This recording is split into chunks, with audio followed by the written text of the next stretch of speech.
Yo, what is up, everyone? Welcome back to the channel.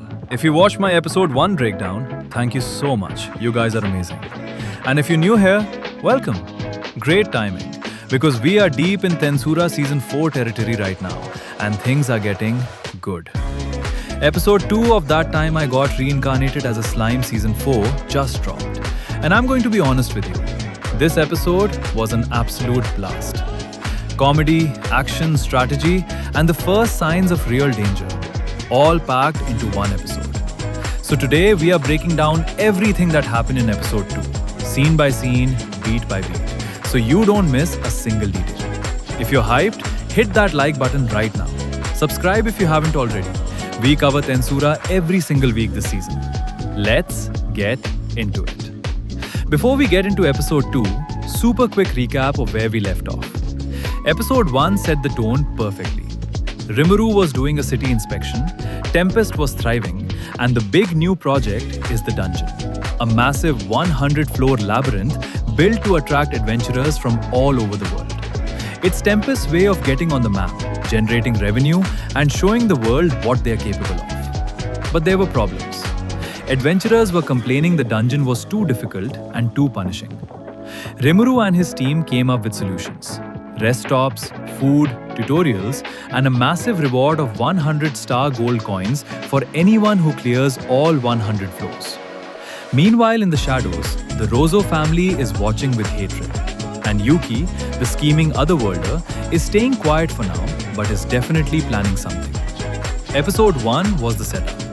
Episode 2 is where things really start moving. The episode opens with action, and it's immediately hilarious. Masayuki and his party, Team Lightspeed, are fighting through the 30th floor of the dungeon. Now remember, Masayuki is the chosen one. He has a legendary power that makes everything around him treat him like a destined hero. But here's the thing, Masayuki himself is not that impressive. He knows it, and it stresses him out constantly. So there they are on the 30th floor. His teammates are fighting hard against monstrous beasts, and Masayuki is hanging back. Because that's kind of his thing. His party handles the real work while he just exists and radiates hero energy. But then, one of the monsters spots Jivu, one of his teammates, and is about to ambush her from behind. Masayuki sees it, panics, and charges forward with everything he has. He trips. His sword breaks. The tip of the broken sword goes flying through the air, and by pure accident, pierces the monster right in the neck, taking it down and saving Jivu's life. Masayuki knows exactly what happened. He knows it was dumb luck. Pure, ridiculous, embarrassing luck. But everyone around him? They saw a brave, selfless warrior throw himself into danger to protect his comrade. The story spreads across town instantly. Masayuki, the heroic chosen one, risked his life to save a friend in the heat of battle. And what does this do? It boosts Tempest's reputation. More adventurers hear about the legend of Masayuki and want to come try the dungeon themselves. Local trade in the area increases. People are talking. Rimuru hears about this and his reaction is absolutely priceless. He's not even surprised at this point. He just watches Masayuki accidentally become more famous and thinks, yeah, okay, that works. This is peak Masayuki, and I love everything about this character. After the Masayuki chaos, the episode shifts into strategy mode. And this is where the episode gets really smart.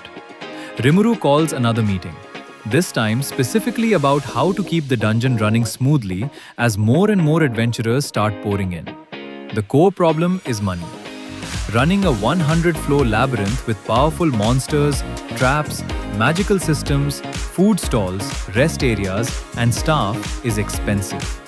Ramirez, who manages large portions of the dungeon and is responsible for designing the traps, is stressed. She's creative and energetic, but even she admits keeping up with the growing number of challengers is getting difficult. So the discussion turns to how to make the dungeon self-sustaining and profitable. And this is where Rimuru's memories from his previous life on Earth start coming in incredibly handy. Because Rimuru thinks about this less like a fantasy dungeon and more like a game. A live service game with progression systems, engagement mechanics, and monetization. The ideas that come out of this meeting are honestly genius for a fantasy world. item drops from monsters, so adventurers have a real reason to keep fighting floor after floor instead of giving up. Tiered difficulty so newcomers aren't immediately crushed. The elf bar on the 95th floor as a premium reward for adventurers who make it that far. And the 100 gold coin prize for clearing the final floor, creating a massive aspirational goal that keeps everyone moving. Diablo also drops in to report that the bar's revenue is up significantly. Of course it is. Put a bar full of elves at the top of a dangerous dungeon, and adventurers will absolutely work hard just to reach it. The meeting is funny, fast-paced, and surprisingly insightful. It's one of those moments where TenSura reminds you that what makes this show different is that Rimuru isn't just punching his way to the top. He's actually building something, and it requires real thought. But it's not all smooth sailing. Episode 2 introduces a social tension that's going to matter a lot going forward. As more adventurers from across the world come to Tempest for the dungeon, something uncomfortable starts happening. Some of these outsiders, humans from other kingdoms and cities, are coming in with prejudice. They look at Tempest citizens, monsters, demi-humans, different races, and they don't hide their contempt. There are small moments of locals being looked down on, dismissed, or belittled simply for being monsters in the eyes of outsiders. It's not a full confrontation yet, it's subtle, but the episode makes sure you notice it. And it's important because it speaks directly to the core of what Yuuki is trying to do. His entire dream is a world where humans and monsters live as equals. And right now, even inside his own city, that dream is being tested by the attitudes of visitors. Rimuru and the other strongest citizens of Tempest are keeping things calm for now, but you can feel the tensions. The dungeon is bringing in money and fame, but it's also bringing in people who don't respect what Tempest represents. That is a problem that's only going to grow. And now the moment that really changes the energy of the episode. The introduction of Team Green Fury. A new adventuring party arrives to challenge the dungeon, and these guys are immediately different from the rest. They're aggressive, cocky, and clearly not here just for the prize money. The way they carry themselves, the way they talk about Tempest, the way they look at the dungeon, it all sets off alarm bells. Team Green Fury starts staring through the dungeon floors at a pace that surprises even Rimuru, who designed the traps. They're not just strong, they're coordinated and strategic in a way that feels almost too them. Like they know things about the dungeon they shouldn't know it. Rimuru notices, his council notices. Nobody says it out loud yet, but the question is hanging in the air. Who sent these guys? Are they connected to the Rozzo family? Are they working for Yuuki? Or are they something else entirely? The episode ends with Team Green Fury still advancing through the dungeon and a genuine sense of unease settling over Tempest. The dungeon was supposed to be Tempest's opportunity, a way to show strength and invite the world in. But now it's starting to feel like someone might be using it as an opportunity of their own. So that's episode 2 of TenSura season 4.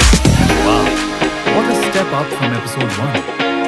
Episode 1 was all about setting the stage, showing us Tempest, reminding us what Rimuru stands for, and slowly introducing the threats on the horizon. Episode 2 takes all of that and starts putting it under pressure. The dungeon is live, it's working, but it's also becoming a task. The social tensions inside Tempest are real, and Team Green Fury is a wild card that nobody has figured out yet. The balance of comedy and tension in this episode was perfect.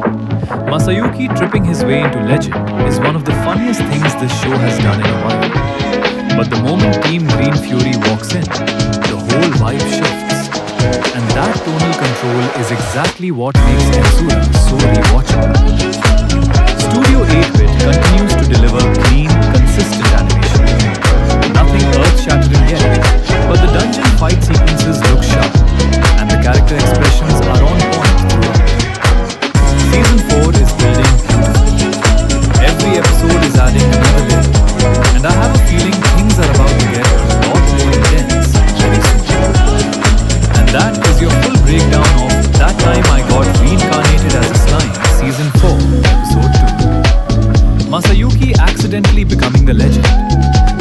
running a dungeon like a life service game, and Team Green Fury showing up and making everything 10 times more suspicious. This episode had it all. Now I want to hear from you in the comments. Who do you think Team Green Fury is working for? Is it the Rozzo family? Yuuki? Someone we haven't met yet? Drop your theory below. Let's figure this out together before episode 3 drops. If this breakdown helped you, a quick like genuinely helps this channel reach more TenSura fans. It means the world. And if you want episode 3 and every episode after that covered the same way, subscribe and hit the bell so you never miss a video. See you in the next one.